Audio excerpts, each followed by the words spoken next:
Hello, so today I'm going to try to input all of the cases I want to into this algorithm trainer. I don't have to do them all at once, but I can do some of them and just practice those and then add more later. Maybe delete the ones I've already practiced.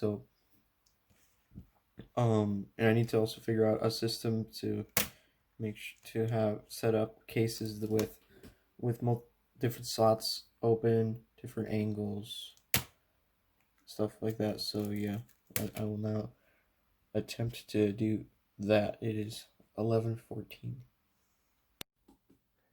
So it's 11:41. So I've completely set up my practice for two F2l cases. So yeah, like this is how many algs you need.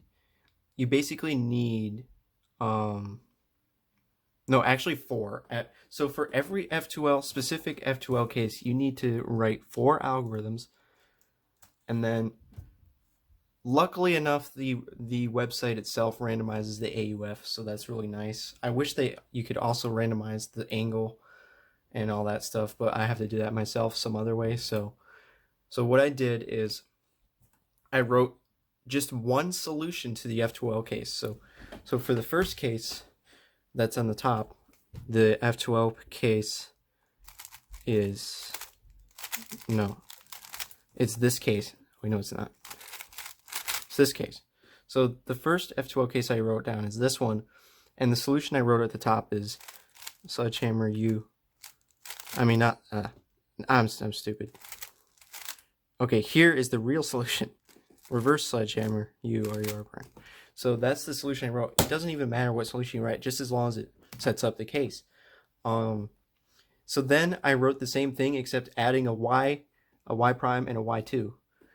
So it will randomize. That will randomize the AUF, and then that will randomize the angle.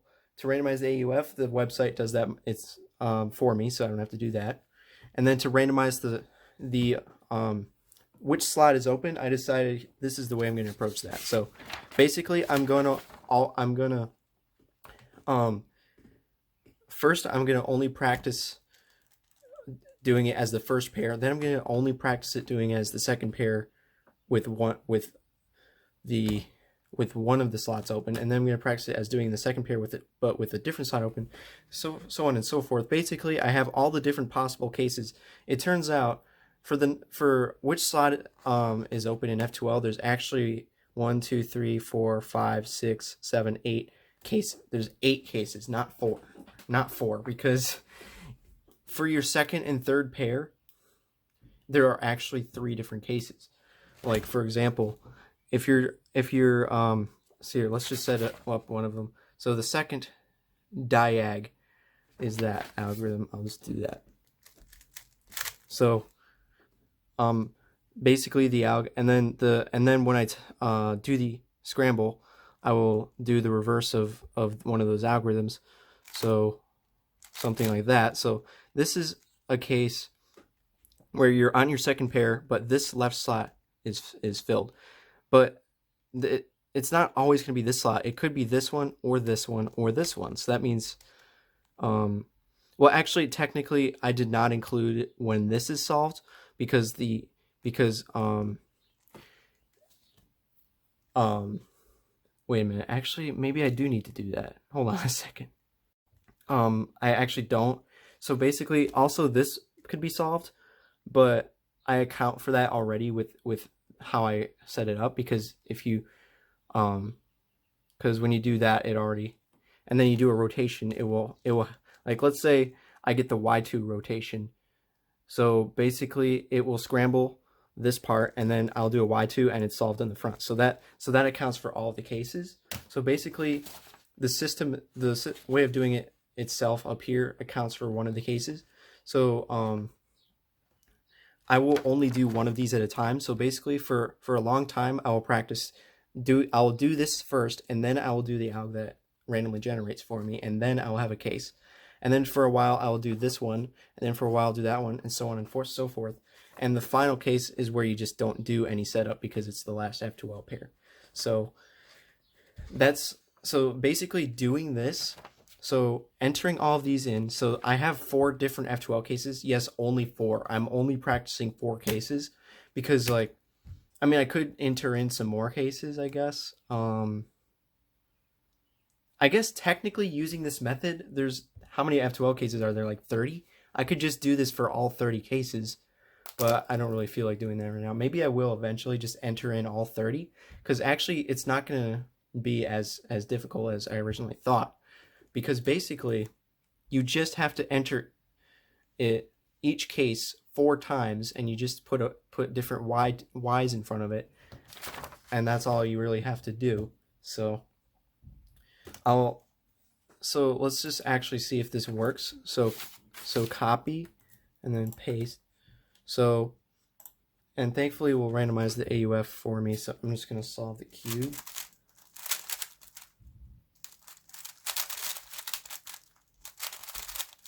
So, so the first scramble, and also I will randomize the orientation. I do that automatically anyways. Like, oh wait, I totally forgot. So I actually, it all depends. That one technically would be this case right here, this one, because I didn't actually do a setup. But this is one case. So basically I have this F2L case, but it goes here. They didn't add an AUF. They didn't add a. Hopefully they include the Y prime rate rotations. I'll have to test to see if it does. But for this specific case with the 3 edges solved, you can do that to solve it. And obviously I would be timing it, so. And then, okay, so this scramble has a Y prime, so Y prime, and then, so now it's this case, but then again, I totally forgot to do the setup first, but let's just pretend we're doing it with, it's the 4th F2L pair. So this one, I'm not entirely sure yet, but I think I would do that. Except I could have done a back sledge to force edges. But anyways, so let's just try one more. Oh, wait a minute. Actually, I want to try doing it with the setup first. So let's try. So now let's do the first setup we have, which is this, which will make it, it's the first F2L pair. So that sets it up so that it scrambles this, which means that it's the first F2L pair.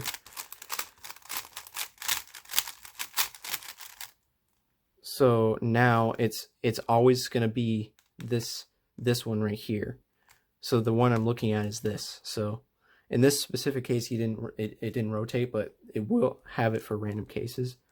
So for this, I guess I would do that. But so that's how I will be practicing it, and I will do that for a while.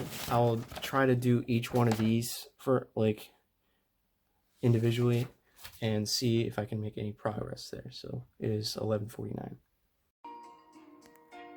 Okay, I've been sitting here, it's 12:30, and I've only been doing the first setup this whole time. I've been doing that first one, and yet I still don't really, I mean, I'm basically still coming up, trying to figure out what the most efficient solutions are, but I think I need to narrow it down even more. I'm just going to practice one F2L case at a time. I'm only going to practice one at a time, because there are so many cases for just one F2L case. Like, there's 16 different cases if you even if you just one setup for this, if you just do that one setup, there's still 16 cases for just one F2L case, because there's 4 AUFs and there's 4 angles. So I think I will now only do the first one, and then I'll do the second one, and then third, and then so on. So I'm only going to do that one. This right here is still 16 cases times 16 multiplied by how many setups are there? 1, 2, 3, 4, 5, 6, 7, 8. 16 times 8. That's how many cases there are for this, for just one F2L case. So I will be doing that in 1232. I just realized something, and I am so incredibly stupid for not realizing this. It's currently 1:22, and I've been doing solves for how many hours? A couple hours? I just realized I don't need to solve the whole cube. I don't need to think about it. So this setup right here makes it so that the only pair that's solved is the front right pair. And then when you do the scramble on the screen, it will scramble the front right pair. And then you solve the front right pair. Well, it scrambles it and then does a random rotation and a random AUF. So then you solve the front right pair, but you don't have to solve the whole rest of the cube to set up the next case, because the next case is already set up. You've already set it up because you just solve the pair, and then you have that pair, turn the cube back so that the pair's in the front right, and then do the next scramble. So I don't have to do whole entire solves to practice the F2L. Oh my gosh. Well, I hope I hope that realization makes learning these algorithms easier. I hope that actually significantly lessens the amount of time that it takes to learn these algorithms. Because this whole time I've been doing the alg, and then I've been solving the rest of the cube, and then scrambling the cube, and then doing the setup, and then scrambling the cube, when all I have to do, I don't even have to do the setup at all. I don't ever have to do the setup. The only time I do the setup is at the beginning, and then, in fact, I don't know, but basically do the setup once, then solve the pair, and then you don't have to do the setup. You just scramble. So, like, I don't know if you know exactly what I'm talking about, but here, I'll set up a case. So, like, for this, I would do this. Not one-handed, obviously. So let's just completely ignore the fact that I have not solved PLL and do the setup. So the setup I always do is this. I don't have a muscle memory. Whoops. Well, that's not exactly the setup, but it's close enough. Basically, I scramble the 3 slots and leave this one solved. So what I would do now is scramble the cube like this. Okay, I have to put the camera down. Whoops, I guess you will see a black screen for a little bit here. Y. Okay, and then there's a Y at the end. So I just did the scramble and did Y. So I scrambled it like this and then did Y. So now I have this case, which is a really, really bad case.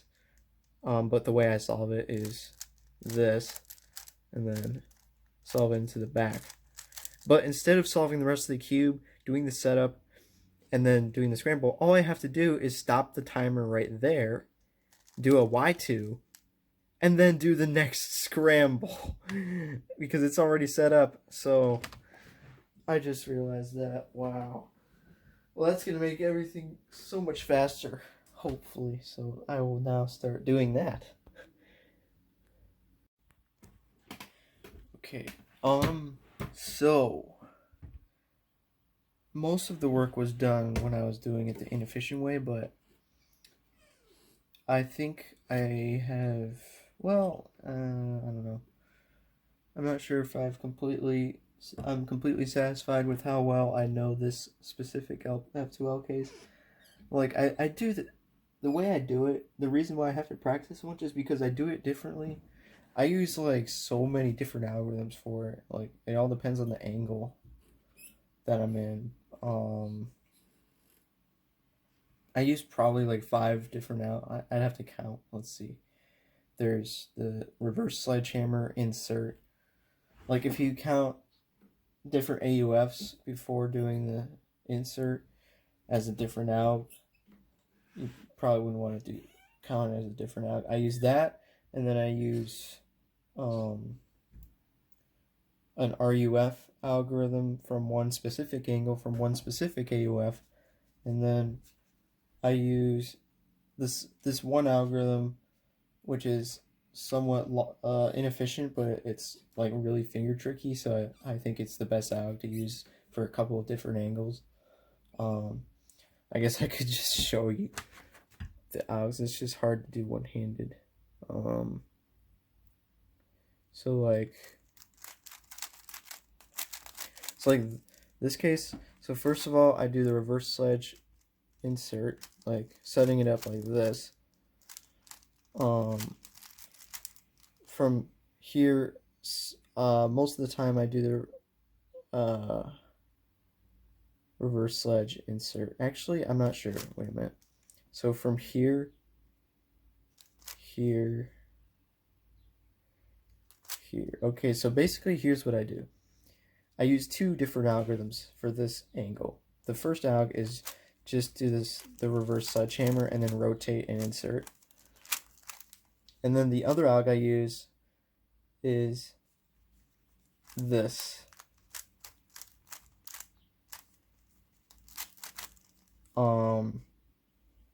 Now technically, what you could do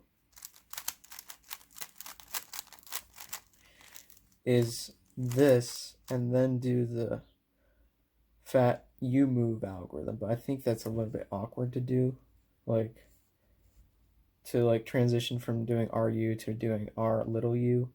So I feel like it's still just better to do that for that specific case. So that's two algorithms I use. I think that's actually the only two. No, I use one more. So maybe it's just 3 algs, but it's like all depends on the AUF. So for this case, I use two different algs. One is the reverse sledgehammer, and then the fat FR. So basically I do this. So I do that, and then I do the fat F. It's hard to do one-handed, but I do the fat FR, fat F prime. But sometimes that's not the only case where I think that's not good enough is where it's right here. So in fact, maybe even right here as well. I don't even know. But definitely here, because you have to do a U and then regrip. So what I would do instead is R prime F. Wait. So R prime F, R prime F prime R2, and that setups up 3-move insert. So the point is, so I think those are the only 3 algs I use, but it's so difficult to determine which one is the best to use, like in which situation. Sometimes it seems very similar, and I don't really know which one is faster. So that's the main reason why it's so difficult to implement these new F2l algorithms. It's because you don't know. There's no hard and fast rule as to when you use certain algorithms.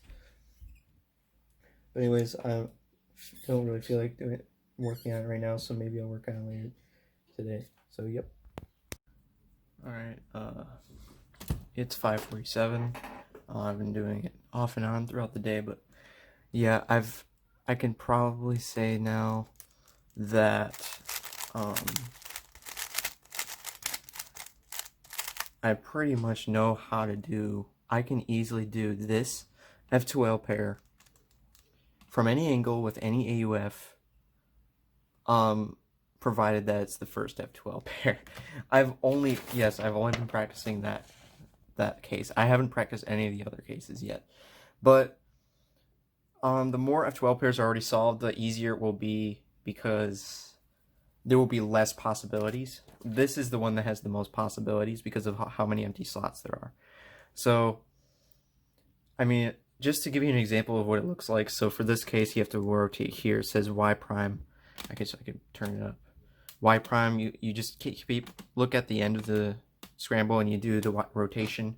That shows the rotation. It already randomizes the AUF. So for this So for example, for this case, I would do that. So I guess I'll do a few examples here. So that's what I do to scramble. I just go to the slot that's solved, put it in the front right, and then do the scramble. So this case right here, this is a very bad case. So I think the best thing I could even come up with is for this one, I just rotate like this.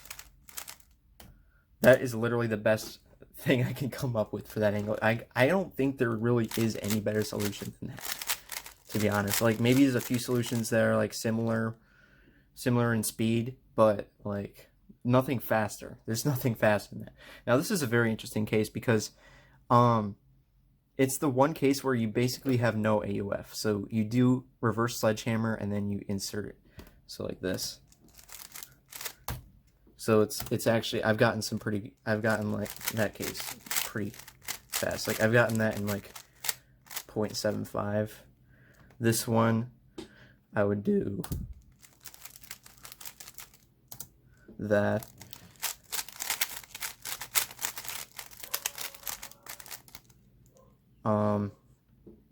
This one is yet again this. So I already showed you this. So I'll also show you from right here.